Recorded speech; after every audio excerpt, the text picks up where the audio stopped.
সাংবাদিকবৃন্দ, আসসালামু আলাইকুম।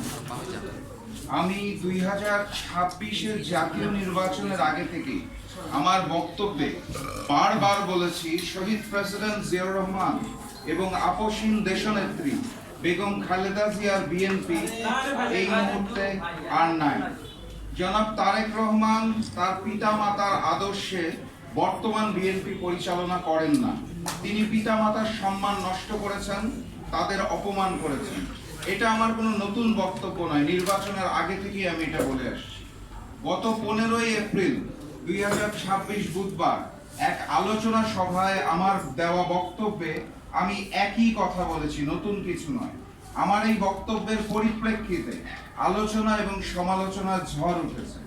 অতীতে অসংখ্যবার দেওয়া বক্তব্যে তেমন কোনো প্রতিক্রিয়া দেখা না গেলেও 15 এপ্রিলের বক্তব্যে বড় রকমের প্রতিক্রিয়া লক্ষ্য করা যাচ্ছে। অতীতের আমার বক্তব্যের সাথে 15 এপ্রিলের বক্তব্যের পার্থক্য অথবা নতুনত্ব একটি মাত্র শব্দ, সেই শব্দটি হচ্ছে কুলাঙ্গার। আমার ব্যক্তিগত ধারণা, বিএনপির কিছু সংখ্যক কর্মী কুলাঙ্গার শব্দের অর্থ ঠিকমতো উপলব্ধি করতে পারেন নাই, অথবা ওনাদের জানার ভুল আছে। আমি তাদেরকে বিনয়ের সাথে বলতে চাই, কুলাঙ্গার শব্দের অর্থ কুল যোগ অঙ্গার। কুল অর্থ বংশ, অঙ্গার অর্থ কলঙ্ক, অর্থাৎ বংশের কলঙ্ক। কুলাঙ্গার একটি বিশেষ্য, এমন ব্যক্তি যার কুকর্মের ফলে তার বংশ কলঙ্কিত অথবা অপমানিত হয়।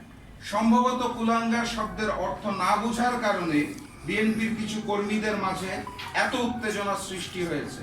কারণ এই বক্তব্যটা আমি দীর্ঘদিন ধরেই দিয়ে আসছি, এই একটি শব্দের কারণে আমার বক্তব্যের অর্থ পরিবর্তন হয় না। তারপরেও যেহেতু বিএনপি কর্মীরা তারা কুলাঙ্গার শব্দ ব্যবহার করার জন্য রাগ করেছেন, কষ্ট পেয়েছেন, তাই আমি বিএনপি সমর্থক গোষ্ঠীর কাছে আন্তরিকভাবে দুঃখ প্রকাশ করছি, অফিসিয়ালি দুঃখ প্রকাশ করছি। ভবিষ্যতে আর কুলাঙ্গার শব্দটি ব্যবহার করব না বলে আজকের এই সংবাদ সম্মেলনের মাধ্যমে কথা দিচ্ছি, ঘোষণা দিচ্ছি।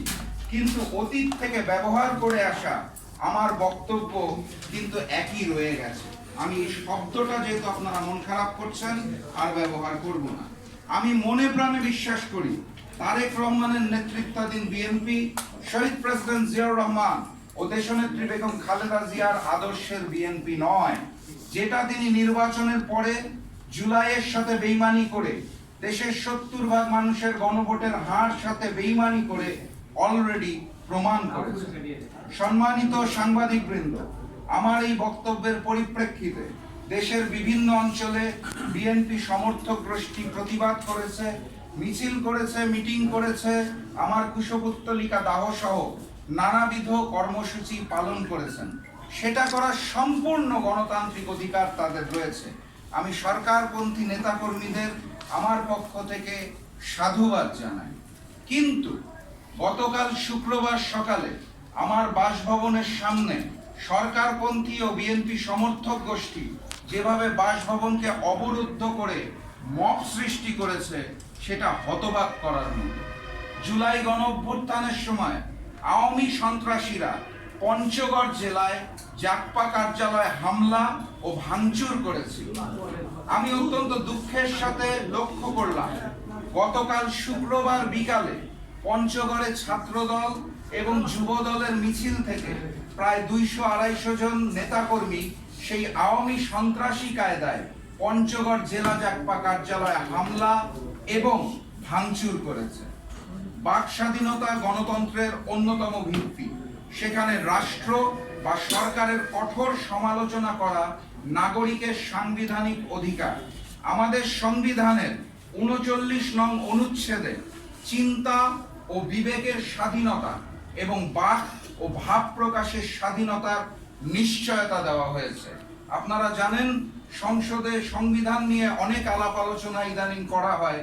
সেই সংবিধানের 39 নং অনুচ্ছেদটা আপনাদের বিনয়ের সাথে স্মরণ করিয়ে দিতে চাই।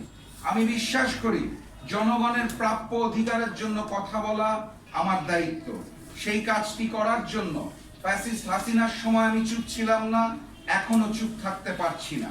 রাষ্ট্র পরিচালনার দায়িত্ব চেয়ে জনগণকে যে অঙ্গীকারগুলো দেওয়া হয়েছিল সেই অঙ্গীকারগুলো পালন করাটা সরকারের জন্য আবশ্যক, এবং গণতান্ত্রিক দেশে বিরোধী দল হিসেবে যে কোনো ব্যত্যয় হলে তা মনে করিয়ে দেওয়াটাই আমার কাজ, আমাদের কাজ। আমাদের স্বরাষ্ট্রমন্ত্রী বলেছিলেন বাংলাদেশে আর কোনো মব কালচার থাকবে না। জনাব তারেক রহমান দেশে আসার আগে লন্ডনে বসে সোশ্যাল মিডিয়াতে নিজের ব্যঙ্গাত্মক চিত্র শেয়ার করে বাক স্বাধীনতার ঘোষণা দিয়েছিলেন। আমি জনাব তারেক রহমান ও সালাউদ্দিন আহমেদের কথার প্রতিফলন দেখার অপেক্ষায় আছি। সম্মানিত সাংবাদিক বৃন্দ, আমি আপনাদের মাধ্যমে দেশবাসীর সামনে কিছু তথ্য তুলে ধরতে চাই। আমি যেই রাজনৈতিক বক্তব্য দিয়েছি তা শুধুমাত্র আমার বক্তব্য অথবা দলীয় মুখপাত্র হিসেবে জাতীয় গণতান্ত্রিক পার্টি জাগপার বক্তব্য। এর সাথে আমাদের 11 দলীয় ঐক্যের কোনো সম্পর্ক নাই। অতএব আমার বক্তব্যকে যারা জামাত অথবা 11 দলের বক্তব্য হিসেবে প্রচার করছেন, অপপ্রচার করছেন, তারা নিঃসন্দেহে ভুল করছেন। 2, আমাকে বিব্রত করার লক্ষ্যে সোশ্যাল মিডিয়ায় আমার ফোন নাম্বার ছড়িয়ে দেওয়া হয়েছে। অতি উৎসাহী বিএনপি সমর্থকেরা আমার ফোনে সুমধুর মিষ্ট ভাষায় বকাঝকা দিচ্ছেন, অত্যন্ত মিষ্ট ভাষায়। একই সাথে নানাবিধ পন্থায় আমাকে হত্যার হুমকি প্রয়োগ করেছেন। জুলাই গণ অভ্যুত্থান পরবর্তী বাংলাদেশে বাক স্বাধীনতার এত চমৎকার উদাহরণ আমরা কেউই আশা করি না। আমি অত্যন্ত বিনয়ের সাথে বিএনপি সমর্থকদের বলতে চাই, জুলাই গণ অভ্যুত্থানে আমার জুলাইয়ের 19 তারিখে মৃত্যু হতে পারত। আমি আল্লাহ প্রদত্ত দ্বিতীয় জীবন যাপন করছি। মৃত্যু ভয়ে আমি রাজনীতি করি না। মহান রব্বুল আলামিন যেদিন যে সময় আমার মৃত্যু নির্ধারণ করেছে তার 1 সেকেন্ড আগে অথবা 1 সেকেন্ড পরে আমার মৃত্যু হবে না।